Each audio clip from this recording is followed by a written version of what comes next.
विशेष मांग के साथ आज जानकारी दे रहे हैं, क्या कुछ मांग है? बक्सर का लड़ाई हम बहुत सालों से लड़ रहे हैं और बक्सर सनातन संस्कृति की सबसे बड़ा धरोहर होने के बावजूद बक्सर हमेशा से बिहार का सबसे पिछड़ा हुआ जिला रहा। यदि हम देखें तो पर्यटन के दृष्टिकोण से बक्सर बिहार का सबसे विकसित जिला बन सकता है, लेकिन उसके बावजूद भी बक्सर जो है सबसे पिछड़ा हुआ जिला रहा।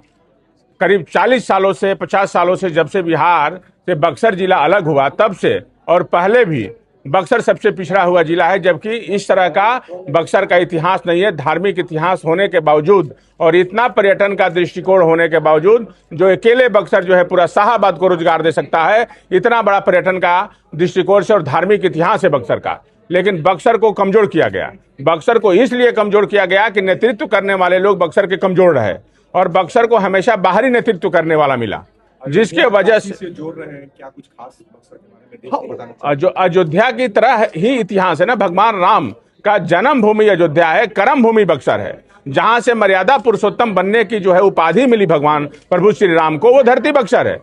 जहां से माता अहिल्या का उद्धार भगवान के चरण कमलों द्वारा हुआ, वो बक्सर है। जहां वामन अवतार हुआ, वो बक्सर धरती है। जहां तड़का वध हुआ, वो बक्सर है। जहां मारी सुबाहु का वध हुआ, वो बक्सर का इतिहास है। और मांग यह है कि बक्सर को महर्षि विश्वामित्र कॉरिडोर बनाया जाए और दुनिया को दिखाया जाए कि बक्सर का धार्मिक इतिहास को एक जगह दिखाया जाए और बढ़िया और सुंदर कॉरिडोर काशी की तरह बनाया जाए और बक्सर को भव्य बनाया जाए। और बक्सर बिहार का गौरव है। इस तरह से धार्मिक राजधानी बनाने की हम मांग करते हैं बक्सर को, बिहार की धार्मिक राजधानी। ब्राह्मणों का नया जो है एक ये बन गया है कि ब्राह्मणों को गाली देना है। तो ब्राह्मण को गाली देने का मतलब कि सनातन संस्कृति को कमजोर करना। तो ब्राह्मण को गाली यदि दिया जा रहा है तो ये कहीं ना कहीं सोची साजिश है। कौन अपमान कर रहे हैं? जीतन राम मांझी पे सवाल है। देखिए, हम किसी व्यक्ति का नाम नहीं लेंगे, लेकिन लेकिन नाम नेता के साथ साथ तमाम तरह के लोग भी ले रहे हैं जिनको कोई नहीं जानता है, वो भी ब्राह्मण को गाली दे रहा है। अच्छा, भरत तिवारी इनकाउंटर मामले में आपके विश्वामित्र सेना क्या करेगी, क्या रणनीति? देखिए, महासभा भी वहां होने वाली। विश्वामित्र सेना जो है, जब भरत तिवारी की जब गोली मारा गया तो सबसे पहला विरोध करने वाले विश्वामित्र सेना थे। हम मानवता की समरसता की बात करते हैं, हम सबको लेके चलते हैं। भरत तिवारी एक ब्राह्मण नहीं थे, ब्राह्मण के साथ साथ वो समाज के हर व्यक्ति से उनका जुड़ाव था।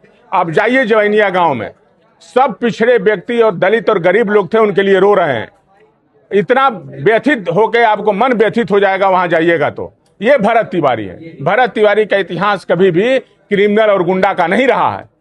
भरत तिवारी का इतिहास समाज सेवी का रहा है। इसीलिए पूरा देश और दुनिया से लोग वहां जुट रहे हैं। आज हजारों की संख्या में लोग वहां जा रहे हैं। तो भरत तिवारी जो है एक ब्राह्मण नहीं थे, वो सबके लिए समान रूप से काम करने वाला व्यक्ति था, जो सबके लिए मरता था। सुबह शाम उस गांव में जाता था, पूछता था कि आपके घर में खाना बना कि नहीं बना, आपके घर में लाइट आया कि नहीं आया, आपकी पानी की समस्या कैसे दूर होगी। वो लड़ता था। इसलिए वो जो है व्यक्ति बारिश का और बाढ़ के समय में सबसे जो नीचे उन लोगों को जो विस्थापित किया गया है, पानी भर जाता था, उसको मांग करता था उसको भर के उसको ऊंचा किया जाए, समतल किया जाए कि वहां पानी की स्थिति फिर पैदा ना हो, फिर इस तरह की दुखद घड़ी ना आए। क्या लड़ाई लड़ी जाएगी?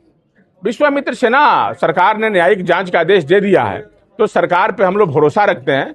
सरकार न्यायिक जांच का आदेश दे दिया और सरकार के लिए ये बहुत बड़ी उपलब्धि होगी कि ये जितने दोषी हैं इनको तुरंत कार्रवाई किया जाए। ये देश में एक नया मैसेज आएगा कि एकदम जिस तरह से न्याय के साथ जो है इनका अपना भरत तिवारी का जो है न्याय के साथ उनका न्याय हो। जीतन राम मांझी कह रहे हैं कि जो पिस्टल दिखाएगा वो तो मारा जाएगा ना, पुलिस तो कार्रवाई करेगी ना, पुलिस हाथ में चूड़ी थोड़ी ना पहनेगी। नहीं, एक जाति ने कहा कि उसके लिए इतना हंगामा थी, कोई बात नहीं। क्या दलित मरते हैं तो कोई बात नहीं होती। दलित मरते भी हैं तो उतना ही दुख है। हमारे हिंदू भाई है, हमारा सनातनी है, हमारे लिए उतना ही दुख है, हमारा भाई है। यदि उस तरह की उसकी घटना होती है तो ये दुखद है। इसको सरकार को संज्ञान में लेके उसको एकदम जांच करना चाहिए और कड़ी से कड़ी जो दोषी है उसमें सजा देनी चाहिए। हम ये मांग करते हैं। ये हम ये नहीं कहते हैं हर व्यक्ति जिस तरह से घटना उस व्यक्ति का होता है सबको उसी तरह से सजा मिले जो उसमें दोषी है। लेकिन ये व्यक्ति आतंकवादी नहीं था, ये व्यक्ति बदमाश नहीं था, ये व्यक्ति क्रिमिनल नहीं था, इसका बैकग्राउंड क्रिमिनल का नहीं था, सबको सेवा करता था। क्रिमिनल को आप करिए ना, अच्छी बात है, सरकार पहल कर रही है, क्रिमिनल गुंडा को जिस तरह से काउंटर कर रही है उसको हम सराहना करते हैं, ये बहुत अच्छी चीज है। लेकिन जो आदमी समाज सेवी के रूप में काम कर रहा है, तो यदि वो विक्षिप्त भी है तो आप उसको पकड़िए, उसको सजा दीजिए, जेल में डाल दीजिए। नालंदा में घटना हुई है, 2